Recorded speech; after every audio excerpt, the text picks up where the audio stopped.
ఎట్లా ఉన్నానంటే మన పరిశుద్ధాత్మ దేవునికి తెలుసు. నేను ఇగో ఇట్లా ఇట్లా నిలబడితే నిజంగా మీకు మూటలంటే తెలుసో తెలియదో, నా చిన్నతనంలో నేను మూటలు తోలిన.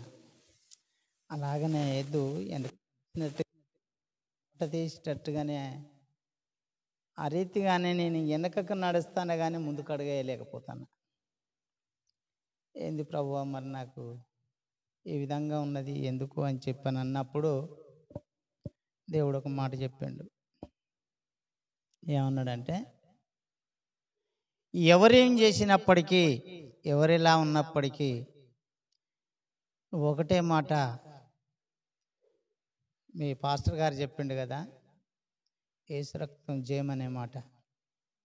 ఆ మాటే మాట్లాడుకుంటూ నువ్వు ధ్యానం చెయ్యి. వారిని మాత్రం క్షమించమను, నాకున్న శత్రువుని క్షమించమని అడుగు, కానీ అతన్నేమి నువ్వు క్షమించకు, అతన్నేమి మాట్లాడకని చెప్పని దేవుడు మాట్లాడిండు. ఆ చొప్పున చూసుకుంటే మరి నిన్న మొన్న అవతల మొన్న ఆ మొన్న ఇయాటికి 5వ రోజు, ఈ 4 రోజులు అడుగు కింద పెడదామన్న కష్టమే అవుతుంది. చెప్పు కాలుకు తొడుక్కొని బయటికి పోయి వస్తానని చెప్పని పోతే చెప్పు ఇన్నే ఉండిపోతుంది. నేను బయటికి ఉతకాళ్ళతోటే చెప్పు ఉన్నట్టుగానే ఫీల్ అవ్వుకుంటూ పోతాను.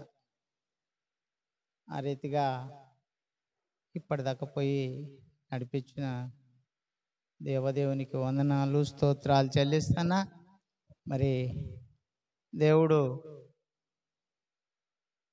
నేను ఎప్పుడో ఏర్పాటు చేసుకున్నా, నిన్ను నేను అభిషేకించుకున్నా. ఈ నోట మాత్రం ఒక్కరిని కూడా ఒక్క చిన్న మాట కూడా చెప్పించకు. వారిని దీవించమని అడుక్కుంటూ పో, అంతే. దీవించమని అడుక్కుంటూ పోగానే నువ్వేమీ అనకని చెప్పని దేవుడు మాట్లాడిండు. మహోన్నతుని సాటు నివచించువాడు సర్వశక్తినుడని విశ్రవించును. ఆయనే నాకు ఆశ్రయం, నా కోట అని నమ్ముకును నా దేవుడు యెహోవాయని ఆయనని గూర్చి చెప్పుచుంటిని. ఏటకాని ఊరిలో నుండి నిన్ను నడిపించును, నాశనకరమైన తెగులు నీకు రాకుండా రక్షించును. తన రెక్కలతో నిన్ను కప్పును, తన రెక్కల కింద నీకు ఆశ్రయం కలుగు.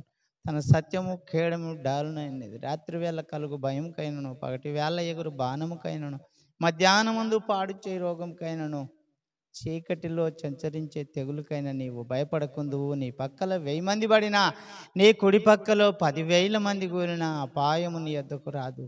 ఏ తెగులు నీ గుడారము సమీపించదు. ఈ మంచి మాటలు దేవుడు నా నోటిలో ఉంచుకుంటూ నిన్ను నేను అభిషేకించుకున్నా. నీ నోట ఒక్కరిని కూడా శపించకు. ఎవరన్నా ఏమన్నా అనుకోని వాళ్ళ ఇష్టం, అనుకున్నోళ్ళకే నష్టం, కానీ నీకు నష్టం ఏమీ లేదు అని చెప్పని దేవుడు నాతో మాట్లాడి, ఆ తర్వాత ఇది నా కాళ్ళ నొప్పులు వచ్చి ఎందుకు ఇట్లా అయింది అయ్యా అని చెప్పి అన్నప్పుడు, అది నేను చూసుకుంటా కదా, నువ్వు అదే మాట అడుక్కుంటూ పో అన్నాడు. వారు తప్పకుండా వారికి వారే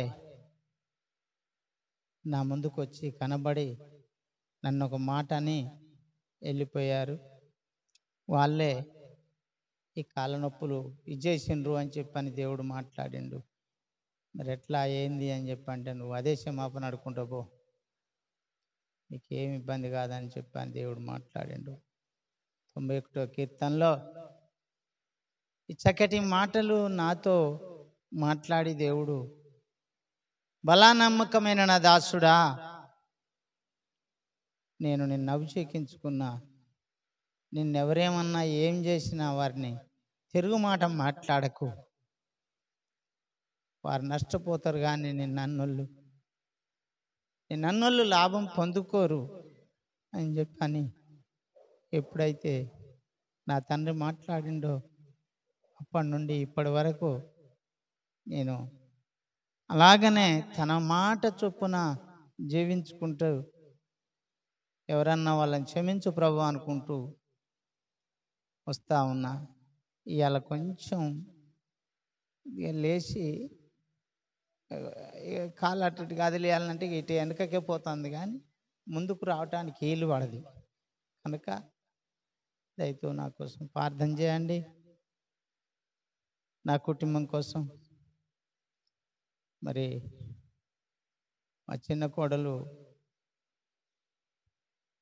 ఆపరేషన్ అయింది, కన్నది, నార్మల్గా అన్నది, కొడుకు పుట్టిండు. మరి వాళ్ళు క్షేమంగా ఉండినట్లుగా వాళ్ళ కోసం ప్రార్థన చేయండి.